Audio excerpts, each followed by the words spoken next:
Hi, welcome to the channel. My name is Richard and I am the Bull Rider. And today, before I put my motor back into my Gallardo Superleggera, I wanted to do a quick walk around with you and show you how simple this motor really is. And I really want to demystify the notion that these cars are extremely complicated and extremely hard to work on. So without further ado, let's jump right into it and we can do a quick walk around on this Lamborghini V10. So first off, I wanted to start on the intake manifold. I have a whole video on this two-stage intake manifold because it's just such a wonderful piece of cast aluminum engineering.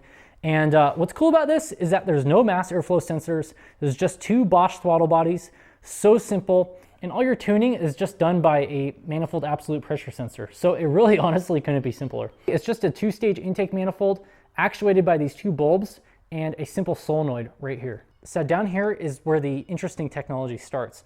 So right here we have the valves for the secondary air injection system. And there's just a simple line coming from the airbox. There's an air pump inside the airbox. And if you live in certain countries, you won't even have a secondary air injection system. So it makes it even simpler, and you just have block-off plates right on the cylinder heads. And then you might ask, what are these lines for? What are these two lines going to?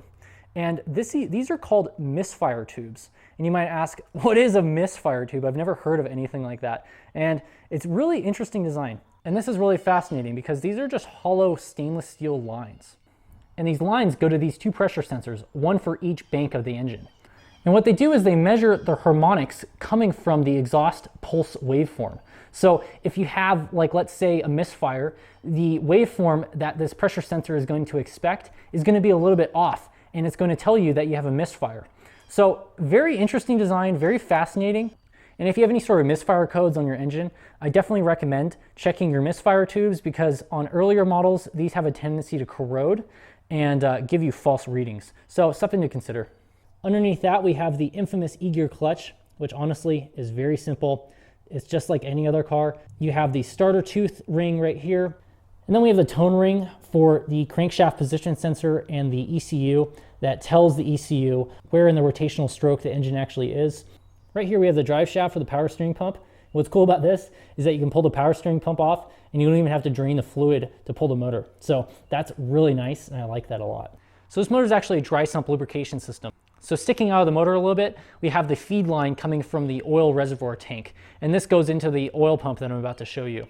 And this line goes into the oil pump, as you can see, and it's shaft driven from the accessory drive chain inside the actual motor.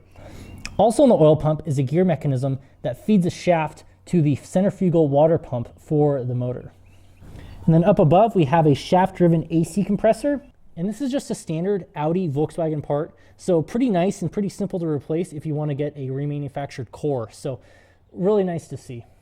The exhaust headers on this motor are very nice, right from the factory. So we have a 5-to-1 merge collector, kind of something you see on a hot rod more than a production engine. And then you have this wonderful heat shielding that goes over the top of it. I wish I could pull this off and show you the mandrel bends that are underneath this, but very nice and very impressive for a production engine. With the minor exception of these dents. I think someone took a hammer to it at one point, but that's no big deal. On the top of the motor, we have this lovely aluminum casting with a Lamborghini logo, and we have standard coil on plug ignition. And these are standard coil packs from a Volkswagen or an Audi. And I even think Ferrari uses these in some of their engines, or a derivative at least. But these are excellent coil packs. You can even go to AutoZone and get a replacement if you're in a pinch. And they work excellent, like this one is. And I have no qualms with putting it in my car.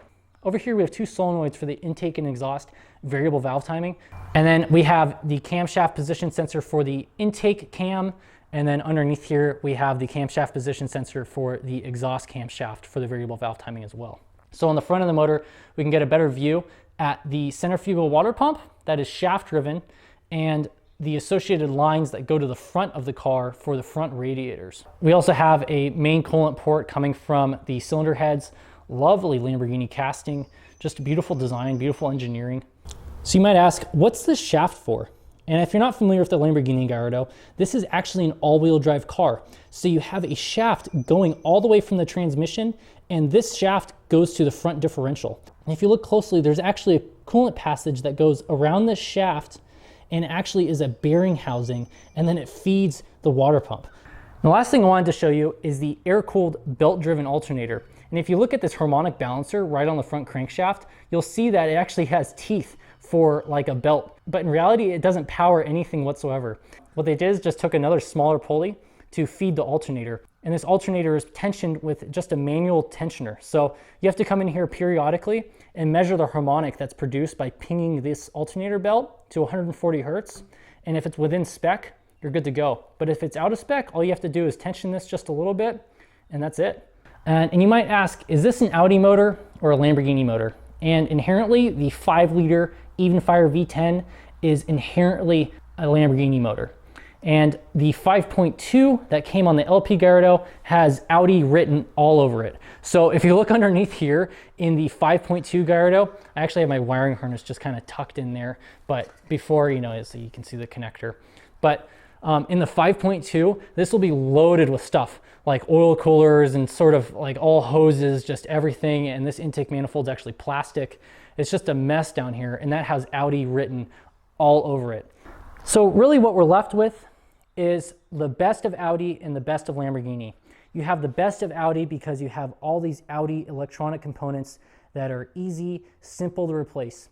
Because if you think about it, you don't want to spend $200 per injector.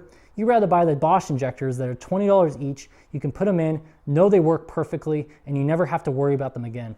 Same with the spark plugs and the coil packs. You want to throw an Audi coil pack on there, never worry about it because it's a good component, and they barely ever fail. And if they do, you can replace it for cheap and get down the road.